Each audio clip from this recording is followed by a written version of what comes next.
నమస్తే. సామాన్యుడి చేతిలో సామాజిక అస్త్రం నెంబర్ 1 న్యూస్కి స్వాగతం. నేను రవీంద్ర. డ్రగ్స్ చాటున రాజకీయాలు. ఇప్పుడు ఆంధ్రప్రదేశ్ రాష్ట్ర రాజకీయాల్లో ఈ డ్రగ్స్ ప్లస్ పాలిటిక్స్ అనేది బాగా వినిపిస్తుంది.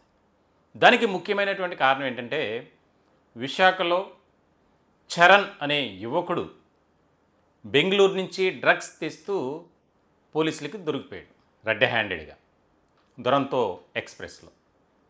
దీనికి సంబంధించి ఒక కీలకమైనటువంటి చర్చ జరుగుతున్నటువంటి నేపథ్యంలో చాలా ముఖ్యమైనటువంటి అంశాలు ఒక్కొక్కటిగా వెలుగులోకి వస్తున్నాయి. అవేంటంటే, ఈ చరణ్ని విచారించినప్పుడు పోలీసులకు చాలా షాకింగ్ విషయాలు చెప్పాడు. వైఎస్ఆర్సీపీలో విద్యార్థి విభాగంలో కీలకమైనటువంటి నాయకుడిగా ఉన్న కొండారెడ్డి అతను చెబితేనే నేను తీసుకొచ్చాను అని. ఇదొక ముఖ్యమైనటువంటి పాయింట్. దీనికి సంబంధించి సమగ్రమైనటువంటి విచారణ చేసి దానికి తగినట్లుగానే ఆధారాలు సేకరించిన తర్వాత కొండారెడ్డిని కూడా అరెస్ట్ చేశారు. ఈ కొండారెడ్డిని అరెస్ట్ చేసినటువంటి సందర్భంలో ఆయన అంతగా నోరు మెదపల. కానీ చరణ్ అనే యువకుడు ఎవరైతే ఎంగేజ్ చేశారో కొండారెడ్డి చరణ్ని పంపించాడు బెంగళూరుకి. అతను అక్కడి నుంచి విలువైనటువంటి డ్రగ్స్ తీసుకురావటం. ఇది ఇప్పుడది కాదు, అంటే దాదాపుగా ఎన్నో ఏళ్ళుగా ఈ వ్యవహారం నడుస్తుంది. డ్రగ్స్ యథేచ్ఛగా అక్కడికి మాత్రమే కాదు, రాష్ట్ర వ్యాప్తంగా కొన్ని కీలకమైనటువంటి ప్రాంతాలకు ఈ కొండారెడ్డి వైఎస్ఆర్సీపీలో ఉన్నటువంటి విద్యార్థి విభాగంలో కొంతమంది నాయకులు పనిచేశారు అనేది పోలీసుల విచారణలో తేలింది. ఇక్కడ ముఖ్యమైనటువంటి అంశం ఏంటంటే, ఒక రాజకీయ పార్టీకి అనుబంధంగా ఉన్నటువంటి సంస్థలో పనిచేస్తూ విద్యార్థి విభాగం వైఎస్ఆర్సీపీ సంబంధించి ఆ పార్టీకి సంబంధించి మరి ఏ రకమైనటువంటి వ్యవహారంతో ఉండాలి? ఒక సందేశం ఇవ్వాలి, మెసేజ్ ఇవ్వాలి యూత్కి. కానీ వీరు చేసింది ఏంటంటే, రాజకీయం ముసుగులో డ్రగ్స్ను అక్కడి నుంచి డిప్లాయ్ చేసుకోవడం, అట్లాగే అక్కడి నుంచి సరఫరా చేయటం, వినియోగం, ఇవన్నీ కూడా ఇప్పుడు కీలకమైనటువంటి పరిణామాలుగా మారాయి. పోలీసుల దర్యాప్తులో చాలా ఆసక్తికరమైనటువంటి అంశాలు వచ్చాయి. కేవలం ద్వితీయ శ్రేణి నాయకులే కాదు, వైఎస్ఆర్సీపీలో ఉత్తరాంధ్రకు సంబంధించినటువంటి ప్రాంతంలో కొంతమంది నాయకులు ఈ కొండారెడ్డికి సపోర్టుగా ఉండటం వల్ల 2019 నుంచి 2024 వరకు అతని కార్యకలాపాలు, చీకటి వ్యాపారం అనేది చక్కగా యథేచ్ఛగా గుట్టుచప్పుడు కాకుండా సాగింది. నిజంగా ఒక రాజకీయ పార్టీ, ఒక రాజకీయ నాయకుడు ఎంతో హుందాతనంగా ఉండాలి, ప్రజలకు సేవ చేయటానికి రాజకీయాల్లోకి రావాలి. కానీ కొంతమందిని చూస్తుంటే అక్రమాలు చేయటానికి, అవినీతికి పాల్పడడానికి, అందిన కాడికి దోచుకోవడానికి మాత్రమే రాజకీయ రంగాన్ని ఎంచుకున్నట్లు అర్థమవుతుంది. కీలకమైనటువంటి పరిణామాల కింద మనం చూడాలి ఇవన్నీ. వైఎస్ఆర్సీపీ ఇప్పటికే ఏ రకమైనటువంటి పరిస్థితి ఉందో మనం గమనిస్తూనే ఉన్నాం. రోజుకొక వ్యవహారం, ఎవరు అరెస్ట్ అవుతారో తెలియదు, ఏ కేసు రిజిస్టర్ అవుద్దో తెలియదు. తాజాగా మాజీ మంత్రి వైఎస్ఆర్సీపీలో కాస్త వాయిస్ గట్టిగా రేజ్ చేసేటువంటి వ్యక్తి ఆయన జోగి రమేష్, ఆయన అరెస్ట్ అయ్యారు. ఆయన అక్రమంగా ఏం అరెస్ట్ చేయలే. ఏదైతే కల్తీ మద్యం తయారీకి సంబంధించి A1గా అద్దేపల్లి జనార్దన్ రావు ఇచ్చినటువంటి స్టేట్మెంట్ని ఆధారంగా చేసుకొని మాత్రమే అరెస్ట్ చేశారు.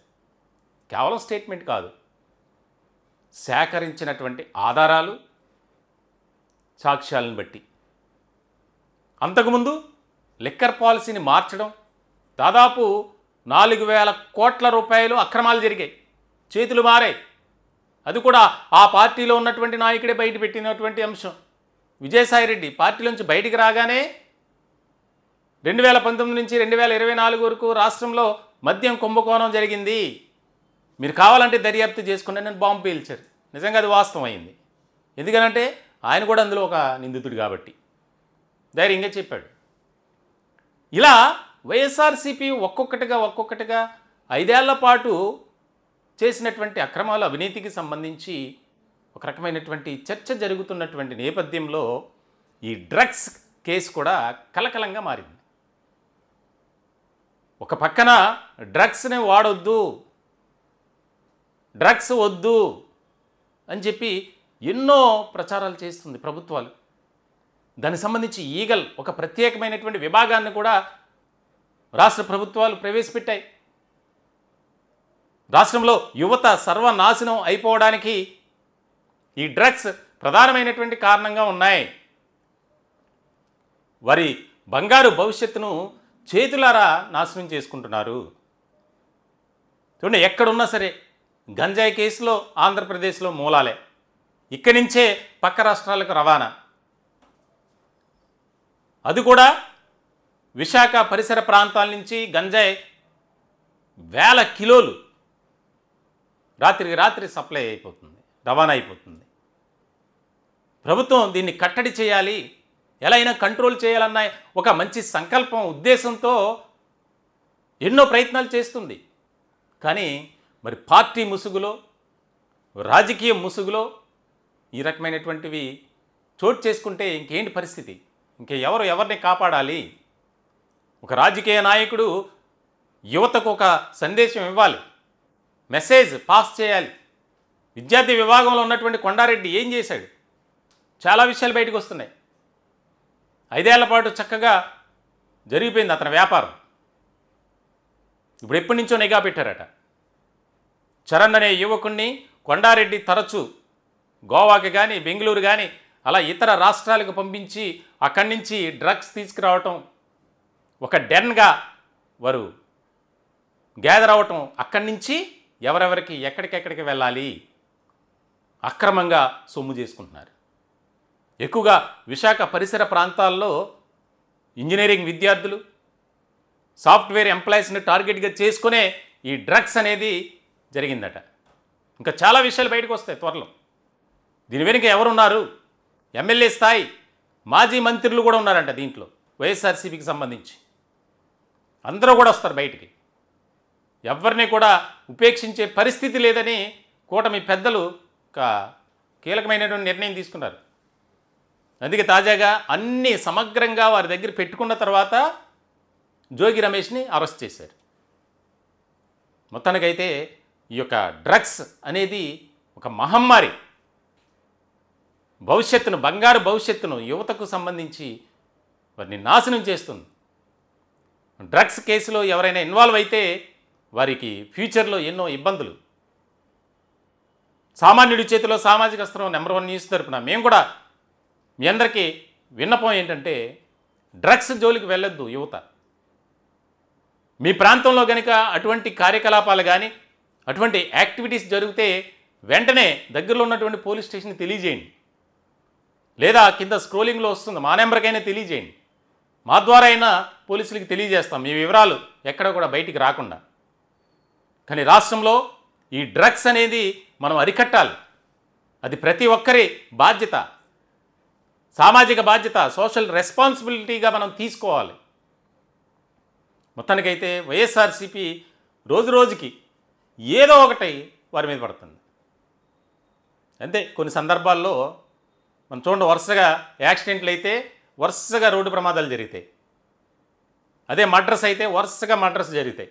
ఇట్లాగా వైఎస్ఆర్సీపీ పరిస్థితి ఎలా అయిపోయిందంటే ఇంకా లాక్కోలేక ఏం చేయలేని పరిస్థితిలో ఉంది వాస్తవం చెప్పాలంటే. దానికి తోడు ఏదో ఒక వ్యవహారం బయటికి రావటం, పార్టీ కాస్త పుంజుకుంటుంది, పార్టీలో క్యాడర్ కాస్త బలోపేతం అవుతుంది అన్న సందర్భంలో ఏదో ఒక కేసు, మళ్ళీ క్యాడర్ అంతా నీరుగారిపోవటం, నిర్వీర్యం అయిపోవటం. చూడాలి రానున్న కాలంలో ఈ పరిస్థితులన్నిటినీ మరి ఏ విధంగా ఎదుర్కొంటారు జగన్మోహన్ రెడ్డి అనేది చాలా ముఖ్యమైనటువంటి పరిణామం. ఈ విశాఖపట్నంలో చోటు చేసుకున్నటువంటి ఒక వ్యవహారం, డ్రగ్స్ సంబంధించి చరణ్ ఇచ్చేటువంటి స్టేట్మెంట్ చాలా కీలకంగా మారింది. కొండారెడ్డి కూడా నోరు విప్పితే చాలా కీలకమైనటువంటి అంశాలైతే బయటకు వచ్చే అవకాశం ఉంది. చాలామంది వెళ్తారు బయటికి, లోపలికి చాలామంది వెళ్తారు లోపలికి. వైఎస్ఆర్సీపీలో ప్రజాప్రతినిధుల ముసుగులో మేము రాజకీయాలు చేస్తున్నాం, ప్రజలకు సేవ చేస్తున్నాం అని చెప్పుకుంటున్నటువంటి వారంతా జైలుకి క్యూ కట్టాల్సిందే. ఈ టాపిక్పై మీ విలువైనటువంటి అభిప్రాయాలు కామెంట్ రూపంలో తెలియజేయండి. దయచేసి మా ఛానల్ని సబ్స్క్రైబ్ చేసుకోండి. Thank you.